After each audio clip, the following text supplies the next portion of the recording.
My name is Dagmara Bożek-Andryszczak, and I'm a specialist at the EDU-ARCTIC project. I was a member of the two wintering staff at some Polish polar stations in Spitsbergen and in King George Island. So working at the project, I'm sharing my experience concerning those two polar regions. And that's why today I'm going to tell you a little bit about the polar psychology. Thank you for the first message using Slido, so it means that it works. I'm very glad, so don't hesitate to use it if you would like to. I would be glad. Okay, so now we have a piece of information about the location because the Polish polar station Horsund is located on Spitsbergen. It is the island, the biggest island in Svalbard archipelago that belongs to Norway. It is located in the southern part, and the expeditions, Polish expeditions to that station that is working all year round in the Arctic, are being transported from Gdynia. It's the city in the north of Poland, and of course, the whole transport is organized on a ship. So it takes you approximately 8 days to get to Spitsbergen, and the distance from Warsaw, the capital city of Poland, is approximately 3,000 kilometers, of course, in a right distance, in a straight distance. And the station belongs to Institute of Geophysics, Polish Academy of Sciences, that is located in Warsaw as well. Okay, so here is the one station where I spent whole year as a member of the wintering staff, and the second place is on King George Island. It's a different hemisphere, it's southern hemisphere. It's located in the Antarctic, not in the Antarctica, because the Antarctica is the continent, and the Antarctic is the whole region that contains the continent of Antarctica and islands that are around the continent and the Southern Ocean. So the Polish Antarctic station Arctowski is located in the Antarctic. And of course, the cargo, the people were transported as well from Gdynia. The journey took us about 36 days, but I think, and I'm sure that we were the last expedition that had a journey on a ship, because from 2 years, more or less, people go to the Antarctic using aircraft. So they reach the Southern America, and after that they switch to vessel that is going to the King George Islands. So there is the journey is much more shorter. It takes about a week, not more than a month. And that was in our case. And the distance is more than 14,000 kilometers from Kraków. I'm saying about Kraków because I'm from Kraków. It's the city in the south of Poland. So for me and for the other members of the expedition, that was a quite huge distance. And the station that operates all year round, like the station on Spitsbergen, belongs to Institute of Biochemistry and Biophysics, Polish Academy of Sciences. So two different institutes, but they are located in Warsaw. And before the expedition, here is the information what we should do to become a member of the expedition. You just need to send a resume. There is an advertisement on the website of the station or on the website of the institute. There is a job advertisement. There is an information about the requirements, about the duties. You have a full information concerning the topic. And you just need to send it. It's a regular job application. After that, you might be you might be invited for the job interview, and after approximately 3 weeks, I was waiting about 3 weeks for the reply. You just obtain the information. Maybe if you are invited for the job interview or not. And when the job interview is successful, you are invited for the medical examination. And it's very important because if you need to be healthy enough to participate in the polar expedition. The Military Institute of Aviation Medicine in Warsaw is responsible for carrying out medical examination for the member of the polar expeditions, and the examinations are very detailed, with many details, which means that for whole day you are going from one room to the another to see some doctors of many specializations, and only after that you will get the result about your and the state about your health. But that's not the whole process, because only after that, when the doctor confirmed that you are healthy and you can you are able to participate in the expedition, you need to pass the psychological tests. They look, I think, very similar to those who are written by the regular people, but uh, in addition, you have special special questions about the working in a difficult weather conditions or difficult psychological conditions. Here we have the question about the diabetics, people who are can say that permanently ill and they need to take a medicine. Unfortunately, as far as I know, it's impossible, because in such kind of distant places, there is still a problem with the medical health care. So if something wrong occurred, that would be very difficult to reach you by a helicopter from Longyearbyen on Spitsbergen or from Frey Station on King George Island. So if you need to take some pills regularly, it might be a problem. But I think that every case is an individual. So if something is not serious and the doctor decided that you are able to participate in the expedition, everything might be okay. But yeah, it's very hard to say how it would be. And if you are the expedition leader, you need to pass the extra exam concerning your leading abilities, because if you would like to be a leader of the expedition, you need to have a special features of character, and you need to have an additional psychological test. And after that, when you write all those tests, you have individual psychological interview with the specialist. You are asked some questions concerning your family background, your abilities, or your attitude towards the strong job conditions, and so on. And if you are successfully chosen as a member of the polar expedition, on Spitsbergen there is another interesting thing connected with the psychological preparations for the job in the new conditions, because you need to pass the shooting exam.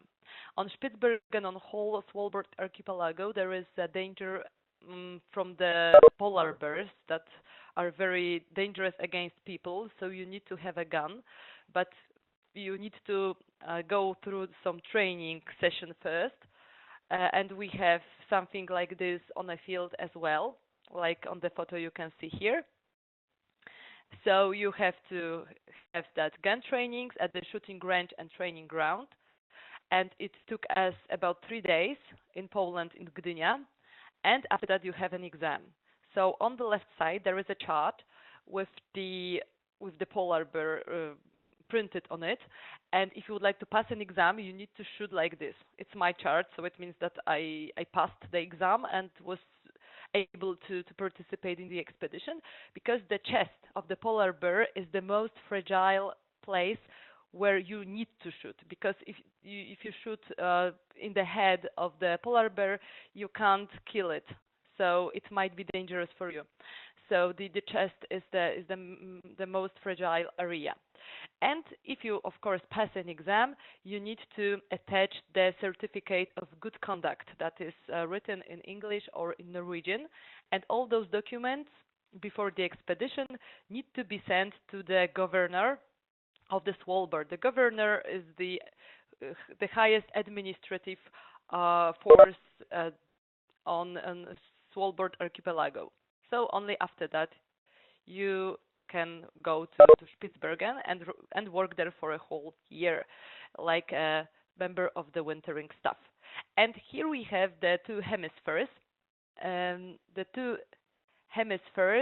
Northern and southern, and we just discuss the difficult factors concerning the natural environment. So we have on the north, those two stations, because the phenomenon of polar night and midnight sun occurred in both hemispheres. But if we are discussing about those two stations, only on the north, where in the area of Horsund, the phenomenon of polar night and midnight sun might be observed, and it lasts more than 3 months. So it's quite long period. The station is situated on 77 degrees north, so it's above the polar circle, the Arctic Circle. And we have, of course, polar bears. So those are the main factors that affected our psychological health. And the southern hemisphere, the Arctowski station is located on 62 degrees south. So it's still before the Antarctic Circle. So that's why we don't observe the phenomenon of polar night and midnight sun, and unfortunately of aurora borealis, the northern or southern lights. The seasons are in different time, because the other hemisphere. So, for example, now we have the end of winter. We are expecting spring, and on Arctowski station, the whole group is preparing themselves for the wintering. So it's quite different, and the psychological factor here is very important, because on Arctowski station we are in a different time zone. So it means that if you would like to call your friends, call your family, you have to organize it earlier. For me, during the summertime, that was a very difficult situation, because I forgot about those 4 or 5 hours that are the difference between our zones. And when I would like to call my mom, for example, and at Arctowski station was 8 in the evening.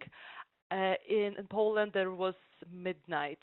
So I was depressed during the summertime, because I can't organize it, because we had a lot of work to do. And the strong winds, the gusts of winds in the Antarctica are very strong. It might even reach 250 kilometers. At Arctowski were noted even 280 kilometers per hour. So it's a very strong factor, and it affects health, physical and mental health as well. During the storms, because the station is located close to the sea, people felt very bad in a psychological meaning. And we are talking now about the expedition, or the organization of the expedition, because you need to know that there are many groups at the station and in a close area in the same time, many group of interests. So that's why they might occur some conflicts between those people. So of course we have the leader, we have the main people at the station. It's the expedition leader. We have the wintering staff with scientific workers and with technical workers. So it's the one group. The second group is summer stuff. And we have scientists, we have guests, and we have technical and administrative workers. And on Spitsbergen, we have third group, spring staff. So of course the names are of that groups are connected with the periods of the year. But as you can see, we have almost three groups of interest. That means that every group can need to reach their own goals. That's the first one. And the second one, because I don't want to discuss the individual attitudes of some people towards the job in Antarctic or Antarctica, because everywhere are good and bad people, but I'm just talking about the objectives. So the first one is the groups, different groups at the station, and connected with the periods of the year. And the second one is the groups that are connected with the job. We have the scientific group and we have the technical group. And on almost every polar station, there is a problem between those two groups, because every group has their own goals to reach, and they thought that the different group don't understand it. So it's normal, and I don't know why it looks like this, but yeah, it is like this.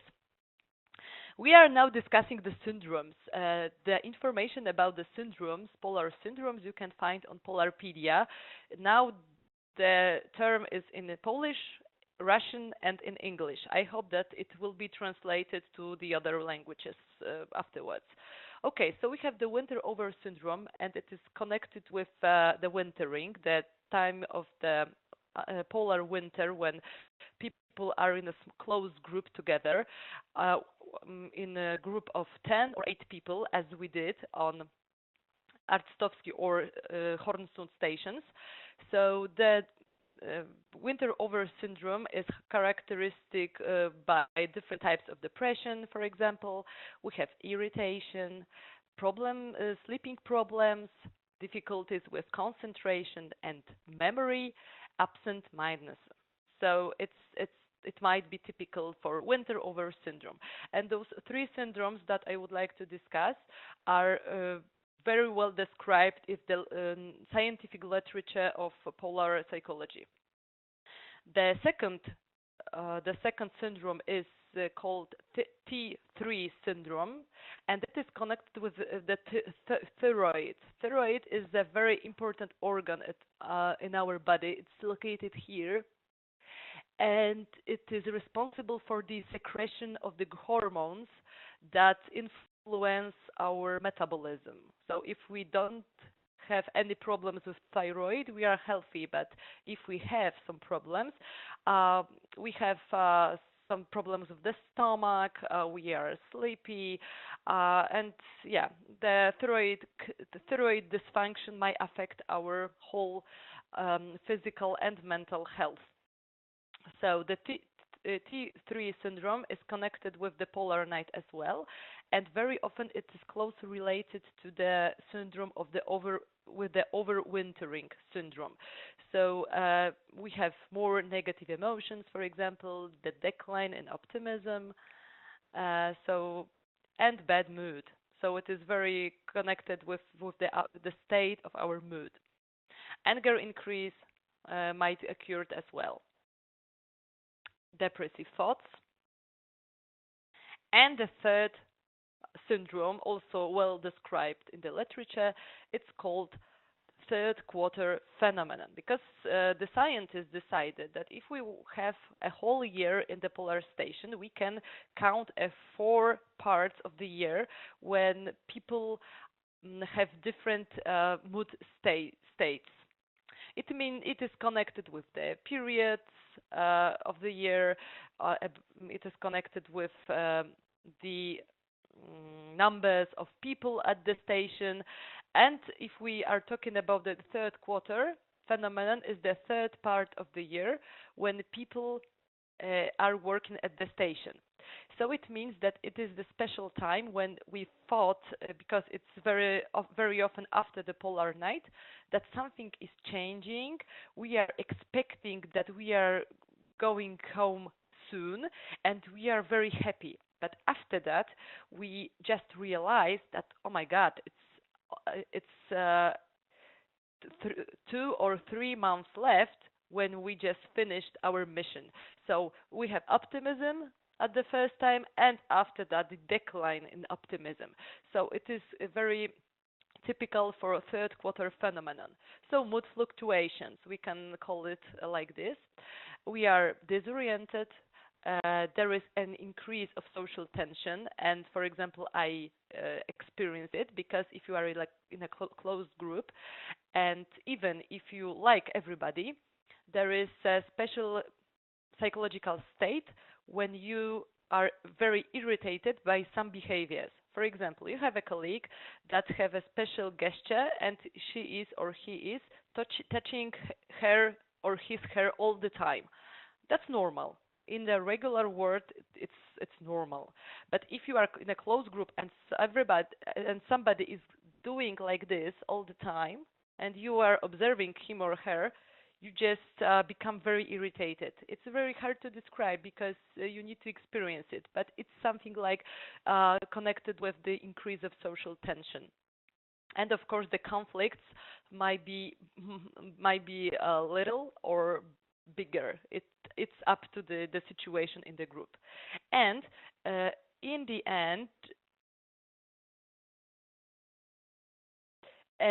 end, I would like to tell very shortly about the group development stages, because the group is evolving during the wintering, during the whole year at the station. The relations are changing, people are in a different mood, and so on. And of course, the theories on the group development stages in polar psychology are a lot of. So I only choose one, and it is the theory of Roher, who wrote scientific work, interpersonal relationship in isolated small groups, and it is the theory from 60s, but it's very popular and well known among the scientists um, that is that are connected with the topic of the polar psychology. So the first stage of the group is connected with an anxiety and new experience, because we just are as a new employees in a new area. There is a lot of new things around us, new people, new natural environment we experience a lot of. So it is the first period of our working at the station. The second one is in the middle of the year. It means that it is the period of the polar night, for example, and we are going depressed. There is a monotony, there is a routine, and there might be depression as well. I know that it's very hard to imagine, but even in the polar stations, the daily routine looks the same like here. We have breakfast, we have and then our typical daily activities, we have job to do. Only, of course, the circumstances are different, but yeah, the activities are very similar. So that's why people experience monotony and routine, because in such kind of close environments, it's far more difficult because you can't go anywhere. You can't go to the cinema. You can't go to the fitness club or something. And the third thing is euphoria and immaturity. Yes, it's the second stage of the group, because we know that there is a spring, for example, the polar night is over, so there is no danger for us. We feel that everything is possible. We are happy that we are going home soon, and immaturity is connected with it. People forget about the safety. When we go to the field, it's routine. We know that there are polar bears around us, but we don't observe, for example, don't pay attention to our safety. So it's unfortunately that part of the year when, for example, many accidents during the wintering, in the end of wintering, might occur. There is a question about the psychologist or uh, psychiatrist on a station. No, there aren't such kind. We haven't such kind of specialists at the station. Um, of course, that we have that psychological tests before the expedition. On Arctowski station, we have a paramedic at our group, so if something wrong occurs, he or she might help. But that's all. Uh, when I was on Spitsbergen a few years ago, we participated in a psychological research. We were in a contact with the psychological scientist from Poland, and we wrote down the wrote down some tests every month. And in the end of our wintering, we have an interview with that scientist. So that was all. Very early, when the expeditions were organized to Antarctic, Polish expeditions were organized to Arctic and to the Antarctic, psychologists were employed for the expeditions. That was normal. Now, from I don't know how many years, it doesn't exist. I don't know why. Maybe we have maybe because of the internet, the winterings as a whole long period of working in such kind of difficult conditions is easier than it used to be many years ago. And information to the end, when the expedition in Horsund is over in June, July, and one expedition finished their job and the second one is arriving. At Arctowski station is the same because we are thinking about the summer period. So the summer period on southern hemisphere, it's October and November. So yes, I mean, if we think that we should remember about those differences. But still, June, July, October, November, it's the summer period. And we have another question. Did you have to send back somebody from the station due to psychological problems? To be honest, I don't know about such kind of situation, but there is one rule when you are working at the station. All of the sad, difficult accidents that takes part in the north or in the south stay in the south and in the north. Of course, people were sent back to Poland. I know some causes when people were sent, but the official reason for that was a disease, family problems, and so on. Nobody tell us in an official way that, for example, somebody has a mental problems, and that's why the institute decided to send him or her back to Poland. But I think that might occur, especially during the previous years when there were no internet connection at the station, and people could rely only on radio communication. That was organized only one time in a month, so that was very difficult times. And in polar psychology, when we are talking about the such kind of extreme situations, like on polar stations, submarines, where people also live and work, or in a space expeditions, we are talking about ice environment, which means isolated, confined, and extreme.